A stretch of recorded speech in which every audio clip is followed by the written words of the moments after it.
Hey, welcome YouTube. Lately I've been asked, I got a bunch of private messages, people asking about range bags. What should they carry in it?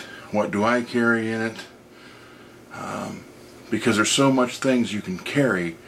Some of them are, I guess, rather large bags and they're having trouble carrying it. So I thought what I would show was the one I use for indoor ranges. This is Hornady as a sponsor. You can pick this up on their website. At least you used to be able to. I think it's around $50, or right at the $50 mark. And I'm going to show you what I put in it as I go. And again, this is for an indoor range. So most of it is when we work the indoor range, we're always working on someone's red dot, re-zeroing a scope, the moving sights, back sights, installing sights, whatever. So this is more of a toolkit slash range bag as opposed to an outdoor range. Now there are a few things that I do carry in all of them, and we'll go through these. So there's pockets outside, as you can see, and we're going to go through what I put in these pockets. Over here, I can turn that for you, there's a real nice little pocket. Now this one doesn't really pertain to the indoor range that much unless we're setting up targets at different distances. And it is a Leupold. Actually, this is the RX1000 TBR.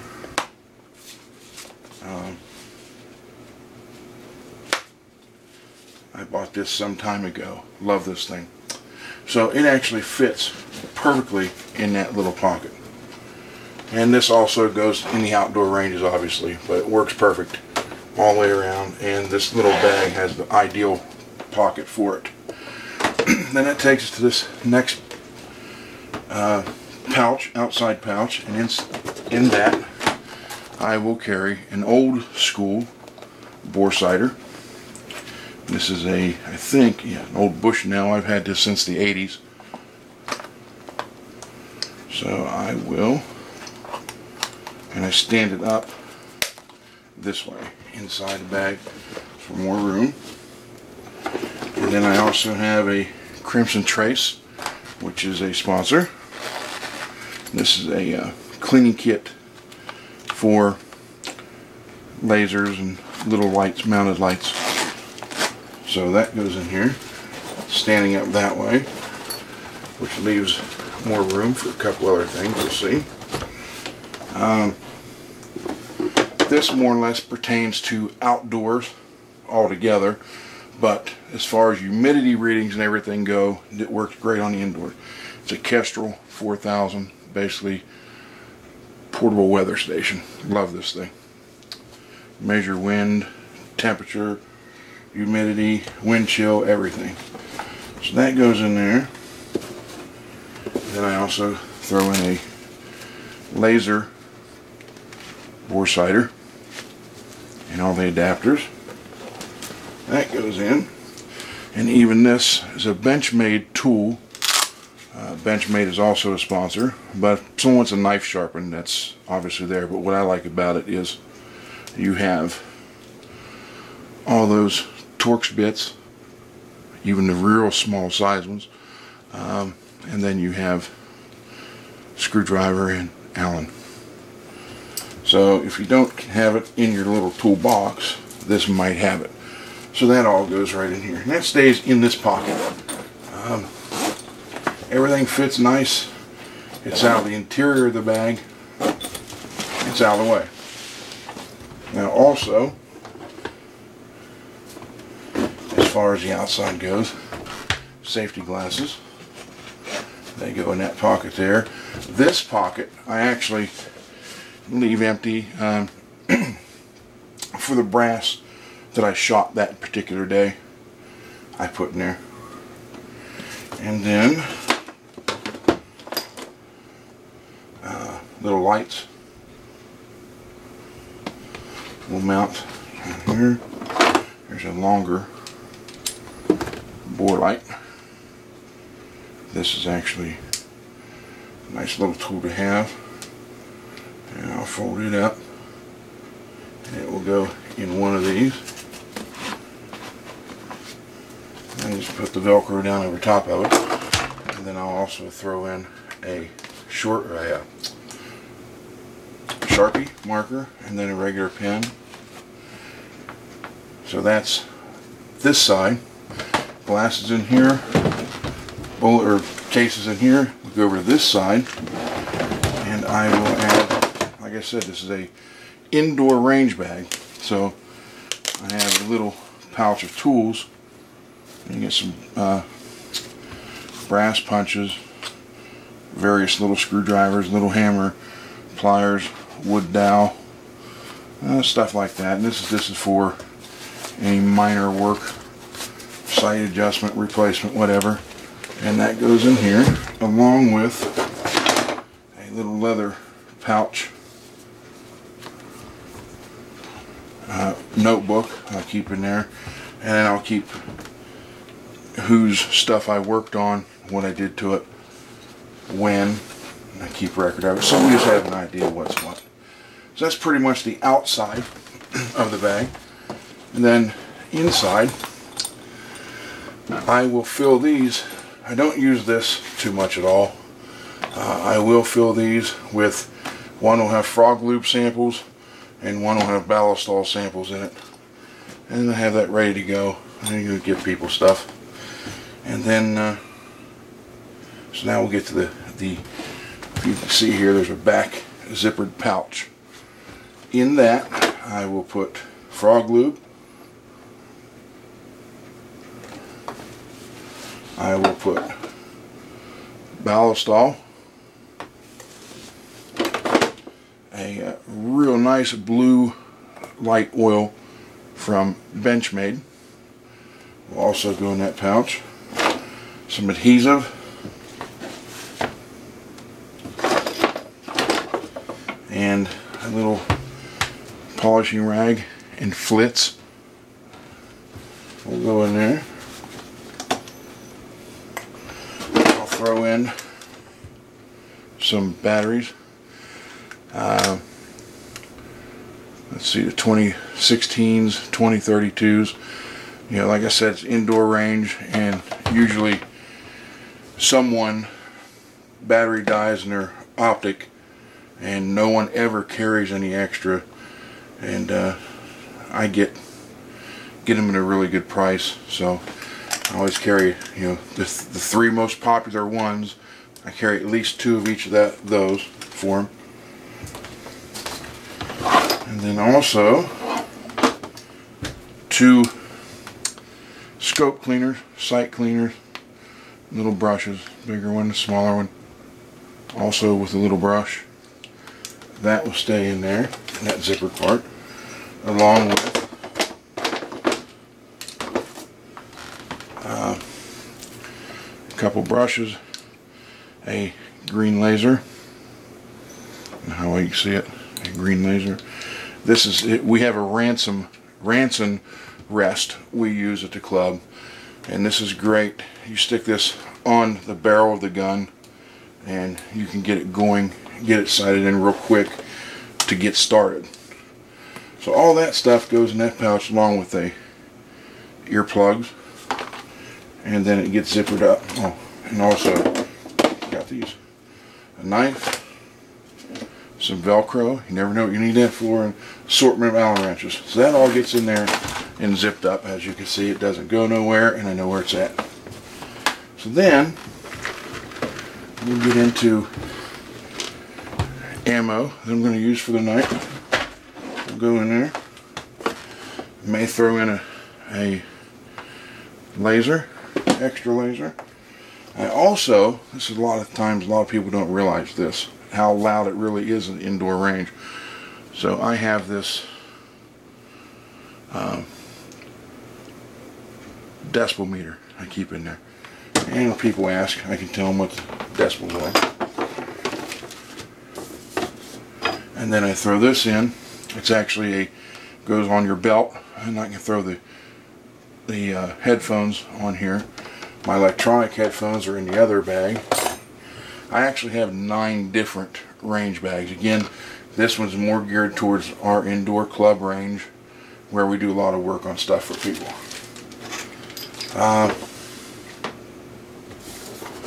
And then I will also throw in different decals from sponsors. Always give people decals. I even have an extra set of scope ring caps. I'll just throw that in there for now. Leave all that. And then we get into, this is an extra set non-amplified earmuffs. Keep them in there extra in case someone needs a set and happen to forget theirs. And then I have this. It's like a catch-all tool bag. It's got just a bunch of little knickknacks in it. As you can see, it's a flashlight, a little bore light, little screwdrivers, pair of scissors, actually another knife sharpener, Benchmade, super glue, Loctite 242, some Tetra grease, and it's just thrown in there along with other miscellaneous Allen wrenches. That actually gets stood up in the middle. It actually works as a divider within the box. And then I'll throw in a couple of cleaning rods, basically pistol. But what's great is these bore tips. That's 9mm and 45. Those things work excellent. They're reusable. It's like a covered jag. You get 360 degrees coverage in these, and you can wash them with dish soap, and they're reusable. So those are going there.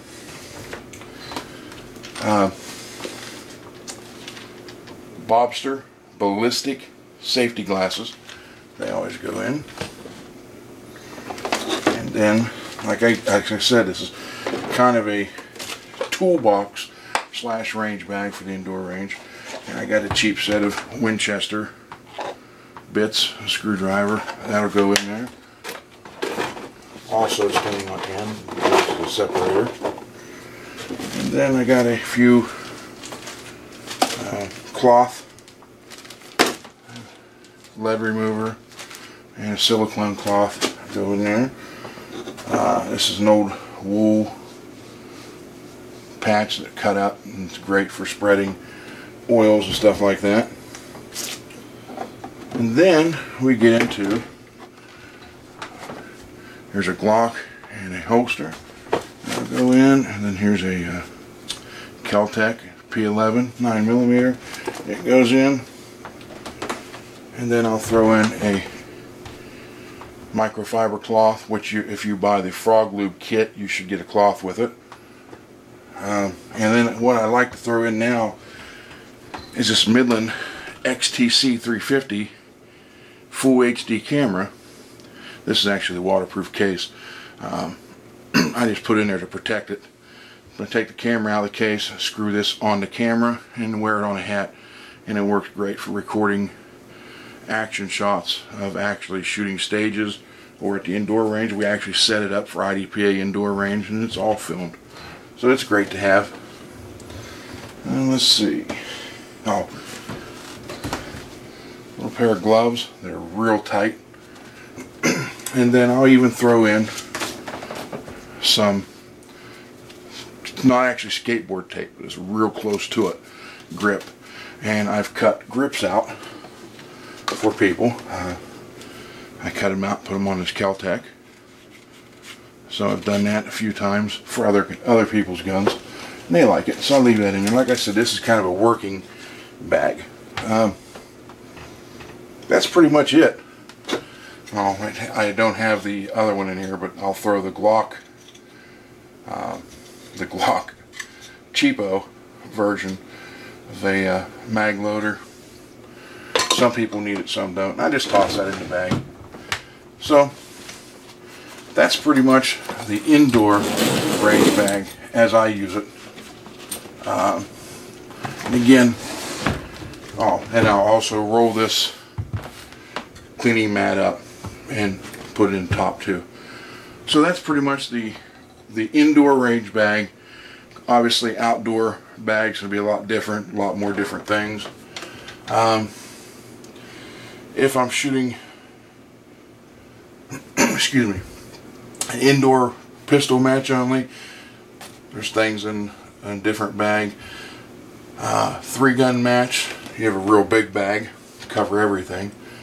So it just all depends, and that's what I'm trying to tell people. There's not one perfect bag for everything, plain and simple. Just like there's not one perfect holster, just like there's not one perfect gun for everybody, there's also not one perfect bag. Now I have a couple that are smaller, a few that are the same size, a couple bigger ones. So that's pretty much it on the bag. I want to give a little information on what else is coming down the line here excuse me, on videos. I'm going to do a video on this 10-22 target rifle that I built, and as you can see it, I'm still not completed with it, but I'm going to go through it and show. I got tactical solution stuff, Simmons scope, which I'm going to upgrade. I did the trigger job on it myself. Tactical solution vented barrel was perfect. Boyd stock, which I had to work on a stock a little bit to get it personalized. I have yet to put a set of bipods on it. One thing I'll show you real quick. Everybody that's got a 10-22 knows you got to put that finger up in there, flip that switch in order to drop the magazine, the 10-round rotary magazine. And if you have an extended magazine, it can be a little rough. Now the newer ones I heard changed. I'm talking about the older versions. Tactical Solutions not only makes the barrel, but watch this. Their mag release lever. Great, great item. You take that baby, shove it up in there. Dang it, wrong side.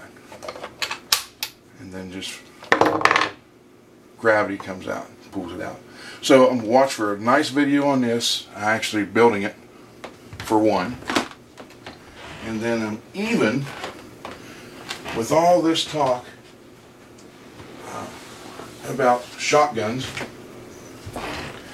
and the Kel-Tec shotgun and the other UT, I can't remember, sorry off the top of my head what it is. They're all 15-shot shotguns, and everybody's making a big raving, I don't know, lots of noise on them. Now, granted, if you have very limited space, say you live in a trailer, and your hallway in the trailer is just wide enough for you to fit down, yeah, you need something that small. But looking at the Kel-Tec, I've shot them. You have to rack the slide. You have 2 tubes. You got to switch in between tubes. Depending on how you hold it, the ejected shells can come in and hit you when you're ejecting them. If you hold it a little bit differently, they'll miss you. But again, it's 2 tubes. You have a switch you got to flip to get to them. Then the UT, and I cannot remember what the rest of that is. I apologize for that. That one's also 2 tubes. A little bit different design, a little better, I think, than the Kel-Tec. Everybody's making these big raving all about these 2 shotguns, and I'm here to tell you, forget about them. And I'm going to do a video on this too. This is a Saiga 12 converted. They're all safety checked before videos, by the way. This thing works beautifully. I have ATI stock grip on them. I'm going to get into it a lot more in the videos. Actually, assemble video, show how it's done. But so you got one in the chamber here. That's great. Then you bring in the P-Mag. 20 rounds. Locked in. So I got 21 rounds of 12 gauge. I don't have to pump anything. I don't have to worry about anything. 21 rounds of 12. This thing eats any and all ammo I've ever put through it. You can get a 15 round drum now, you can get a 12 round drum, or you can stay with the straight mags. This one has a 19-inch barrel. I was actually going to cut it down to 18 or a little over 18, and I decided not to do it because I have the room here if I ever need it. And one thing I want to show you, the Scorpion grip from ATI stock. Finger groove, harder in front. The back is so soft, absorbs recoil like you wouldn't believe. Adjustable, metal, nothing's plastic. So we're going to go into building this too in a video, showing those. That's just some stuff that's coming down the road. Just a bunch of things, actually. I know I've been a little slow on getting stuff going. I actually had death in the family, and then the following week someone who I've considered my brother for 28 years, my age, passed away. It's just been one thing after another here the last couple months. So I apologize for not being on as much as I should. I will be getting into this, showing you more. Got pistol reviews, got a Smith & Wesson 44 mag Performance Center review coming up. Got a Ruger, let's see, SR40 review coming up. We got some Akuma fishing reels reviews coming up. All kind of stuff. Everything's coming down the road here. This year is going to be jam-packed. So thanks for watching. Check back often. Thank you.